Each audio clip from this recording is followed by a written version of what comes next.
రాజకీయ చైతన్యానికి ప్రతీకైన ఉత్తరాంధ్రలో ఒంటరిగా తన బలాన్ని పెంచుకోవాలని బీజేపీ ఏళ్ల తరబడి విశ్వ ప్రయత్నం చేస్తోంది. ఉత్తరాంధ్ర ముఖద్వారమైన విశాఖ పార్లమెంట్లో ఇప్పటికే 2 సార్లు విజయకేతనం ఎగురవేసింది. కానీ శ్రీకాకుళం, విజయనగరం ఉమ్మడి జిల్లాలో బీజేపీ వెనకబడింది. ఇక్కడ కూడా పాగా వేయాలని కమలం పార్టీ పావులు కదుపుతోంది. ఇందులో భాగంగానే గతంలో బీజేపీ సీనియర్ నాయకుడు కంభంపాటి హరిబాబును విశాఖ పార్లమెంటు నుంచి, విష్ణుకుమార్ రాజును విశాఖ ఉత్తర నియోజకవర్గం నుంచి గెలిపించుకున్న బీజేపీ ఉత్తరాంధ్రలో తనకంటూ ఒక ప్రత్యేక స్థానం ఉందని నిరూపించుకుంది. అనంతరం దగ్గుబాటి పురంధేశ్వరిని కూడా మరోసారి విశాఖ ఎంపీగా గెలిపించి బీజేపీ తన పట్టు నిలుపుకుంది. గత ఏడాది జరిగిన ఎన్నికల్లో కూటమిలో భాగస్వామిగా ఉత్తరాంధ్రలో 3 అసెంబ్లీ, 2 పార్లమెంటు స్థానాల్లో పోటీ చేసి 1 పార్లమెంటు, 2 అసెంబ్లీ నియోజకవర్గాల్లో విజయఢంకా మోగించింది. తాజాగా అత్యధికంగా బీసీలు ఉన్న ఉత్తరాంధ్ర ప్రాంతంలో బీసీలకు పదవుల్లో ప్రాధాన్యత ఇచ్చి బీసీ మంత్రం జపిస్తోంది. మరి గతంలో 2 సార్లు ఉత్తరాంధ్రకు రాష్ట్ర బీజేపీ అధ్యక్ష పదవులు కట్టబెట్టిన బీజేపీ మూడోసారి కూడా ఈ ప్రాంతానికి చెందిన బీజేపీ సీనియర్ నాయకుడు పివిఎస్ మాధన్ కు రాష్ట్ర అధ్యక్ష పగ్గాలు అప్పచెప్పింది. అయితే దీని వెనుక దాగిన వ్యూహం ఏంటి? ఇందుకీ బీజేపీ పెద్దల మదిలో ఏముంది? ఉత్తరాంధ్రలో ఒంటరిగా ఎదగడానికి ఎందుకు తహతహలాడుతున్నారు? Let's watch.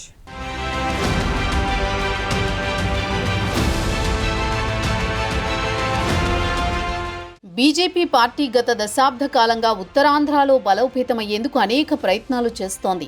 ఇందులో భాగంగానే ఉత్తరాంధ్ర అభివృద్ధిలో భాగం పంచుకునేందుకు ప్రయత్నం చేస్తోంది. ఇప్పటికే 2 సార్లు బీజేపీ ప్రభుత్వం కేంద్రంలో అధికారంలో ఉండి మూడోసారి ప్రస్తుతం అధికారం చెలాయిస్తోంది.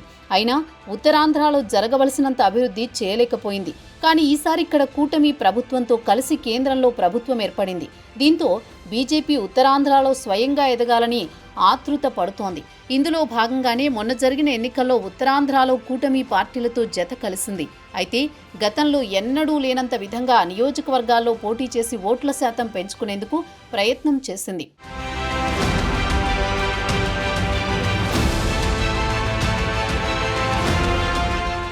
ఇక ఉత్తరాంధ్రలో కూటమి పార్టీలతో పొత్తులో భాగంగా శ్రీకాకుళంలో ఎచ్చర్ల నియోజకవర్గం, విశాఖలో విశాఖ ఉత్తర నియోజకవర్గం, అనకాపల్లి పార్లమెంటరీ పరిధిలో విజయం సాధించి బీజేపీ బలంగానే నిలబడింది. అంతేకాక అల్లూరు జిల్లాలో అరకు అసెంబ్లీ, పార్లమెంటు నుండి కూడా బీజేపీ తమ అభ్యర్థుల్ని బరిలోకి దింపింది. అరకు పార్లమెంటు పరిధిలో బీజేపీ తరపున మాజీ ఎంపీ కొత్తపల్లి గీత పోటీ చేశారు. స్వల్ప ఓట్ల తేడాతో ఓటమి పాలయ్యారు. అరకులో కూడా బీజేపీ అభ్యర్థి ఓటమి చెందారు. కాకపోతే తొలిసారి గిరిజన ప్రాంతాల్లో బీజేపీ గుర్తును తీసుకువెళ్లడంలో ఆ పార్టీ విజయవంతమైందని చెప్పాలి. విశాఖ ఉమ్మడి జిల్లాలో గతంలో కంటే బీజేపీ ఓట్ల శాతాన్ని పెంచుకునేందుకు రాజకీయ పరిశీలకులు అంచనా వేస్తున్నారు.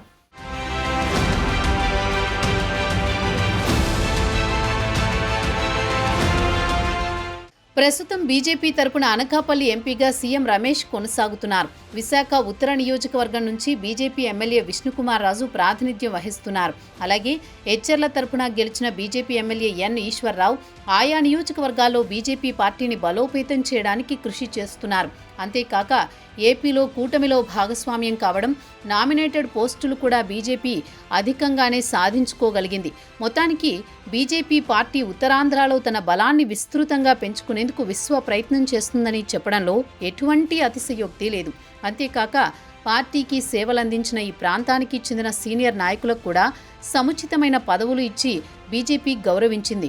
బీజేపీ పార్టీ రాష్ట్ర అధ్యక్షుడిగా బీజేపీ విశాఖ ఎంపీగా చేసిన కంభంపాటి హరిబాబుకు ఒడిశా గవర్నర్ పదవి ఇచ్చి బీజేపీ తన చిత్తశుద్ధిని చాటుకుంది. ఇది కూడా ఉత్తరాంధ్ర ప్రజల్లో మరింత నమ్మకాన్ని పెంచింది.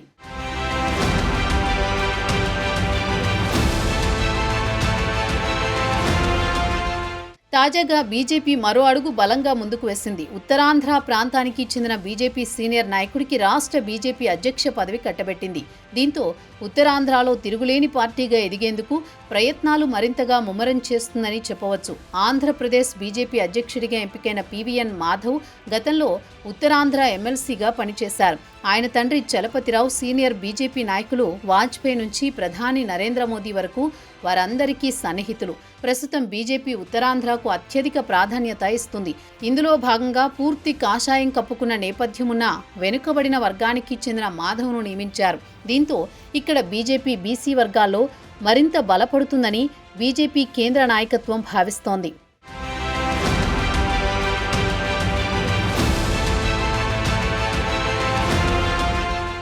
ఒకసారి మాధవ్ రాజకీయ ప్రయాణం పరిశీలిస్తే ఏబీవీపీతో మొదలైంది. చిన్నప్పటి నుంచి రాష్ట్ర స్వయం సేవక్ సంఘ్లో చురుగ్గా వ్యవహరించారు. విద్యార్థి నాయకుడిగా కెరీర్ ప్రారంభించిన మాధవ్ బీజేవైఎంలో విద్యార్థి, సామాజిక అంశాలపై పోరాటం సాగించారు.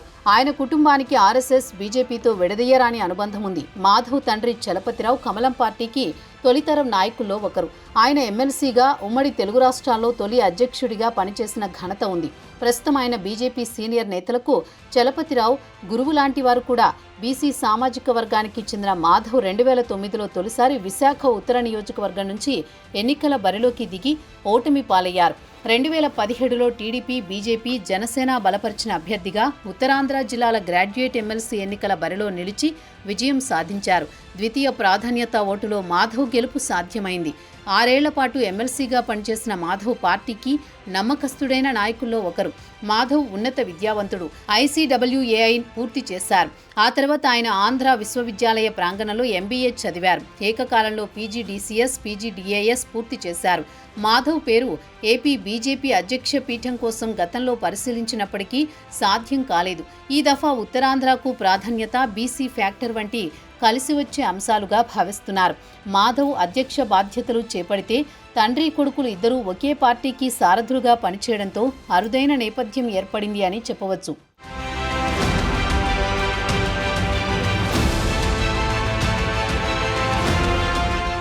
ఉత్తరాంధ్ర బీజేపీపై ప్రత్యేకమైన శ్రద్ధ చూపుతోంది అనడానికి విశాఖ రైల్వే జోన్ కూడా మరో కారణంగా చెప్పవచ్చు. ఇక్కడ ప్రజలు మన్ననలు పొందడానికి బీజేపీ కేంద్ర ప్రభుత్వం ద్వారా ఈ ప్రాంత అభివృద్ధికి దోహదపడుతుంది. ఈ రైల్వే జోన్ ఏర్పాటు గత ప్రభుత్వంలోనే పూర్తి కావాల్సి ఉంది. అయినప్పటికీ వైసీపీ ప్రభుత్వం సహకరించక జాప్యం జరిగింది. కానీ కూటమి ప్రభుత్వం వచ్చాక ఈ జోన్ పనులు శరవేగంగా ముందుకు సాగుతున్నాయి. దీంతో బీజేపీ ఇక్కడ ప్రజల మన్ననలు పొంది పాగా వేసేందుకు ప్రయత్నం చేస్తోంది అనేది చెప్పక తప్పదు. ఇప్పటికే జోన్ కోసం ఇటీవల తొలి జీఎంను కూడా నియమించారు. అతి త్వరలోనే జోన్ కార్యాలయాలు తేదీ కూడా ప్రకటించనున్నారు.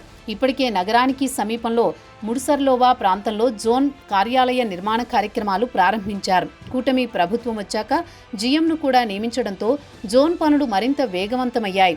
రైల్వే జోన్ ఏర్పాటు చేస్తున్నట్లు 2019 ఫిబ్రవరిలోనే ప్రకటించింది కేంద్రం. అయినప్పటికీ గత ప్రభుత్వం జోన్ విషయంలో పెద్దగా పట్టించుకోలేదు. అంతేకాక జోన్ నిర్మాణానికి 52 ఎకరాల భూములు కూడా కేటాయించినా దానిని రైల్వే శాఖకు అప్పగించడంలో వైసీపీ ప్రభుత్వం విఫలమైందనే విమర్శలున్నాయి.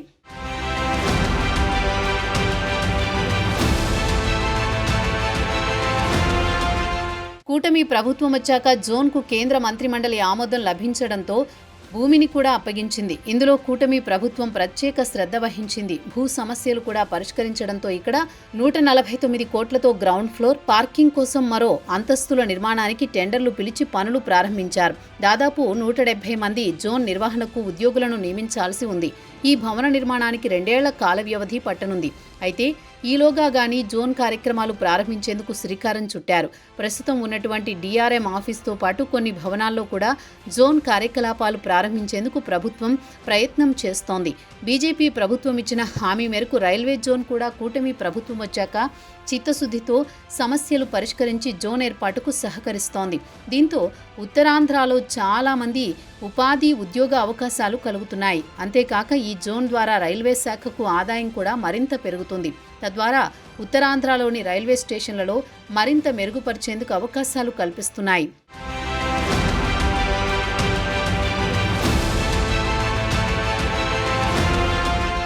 అంతేగాక ఇటీవల నిర్వహించిన యోగాంధ్ర కార్యక్రమం దేశవ్యాప్తంగా చర్చనీయాంశంగా మారింది.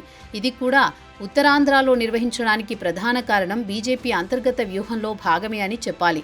స్వయానా ప్రధాని మోదీ 11వ అంతర్జాతీయ యోగా దినోత్సవం విశాఖలో నిర్వహించాలని, అది కూడా గిన్నిస్ బుక్ రికార్డుల్లోకి ఎక్కాలని స్వయానా ఏపీ సీఎం చంద్రబాబును కోరారు.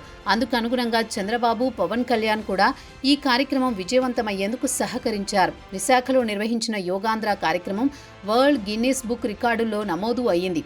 దీంతో ప్రపంచవ్యాప్తంగా కూడా అందరూ విశాఖ వైపు చూసే పరిస్థితి ఏర్పడింది. బీజేపీని బలోపేతం చేయడంలో భాగంగా ఈ కార్యక్రమాన్ని చేపట్టారనేది ఇప్పుడు అందరికీ అర్థమవుతోంది. మొత్తానికి ఏదేమైనా కేంద్ర బీజేపీ నాయకత్వం అయితే చాప కింద నీరులా విస్తరిస్తోంది. ఉత్తరాంధ్రలో ఒంటరిగానే ఆ పార్టీ బలోపేతం చేసేందుకు అభివృద్ధిలోనూ పదవుల్లోనూ ఈ ప్రాంతానికి చెందిన లీడర్లకు పెద్దపీట వేస్తున్నట్లు ప్రచారం జరుగుతోంది. ఇప్పుడు మూడోసారి బీజేపీ రాష్ట్ర అధ్యక్ష పదవి ఉత్తరాంధ్రకే ఇచ్చింది. దీంతో ఆ పార్టీ పెద్దలు మూడోసారి ఉత్తరాంధ్రపై ఎంత సీరియస్గా ఉన్నారో అర్థమవుతుంది. మరి భవిష్యత్తులో బీజేపీ ఒంటరిగా ఉత్తరాంధ్రలో బరిలోకి దిగుతుందా, మళ్ళీ కూటమి పార్టీలతో కలిసి పోటీ చేస్తుందా అనేది వేచి చూడాలి.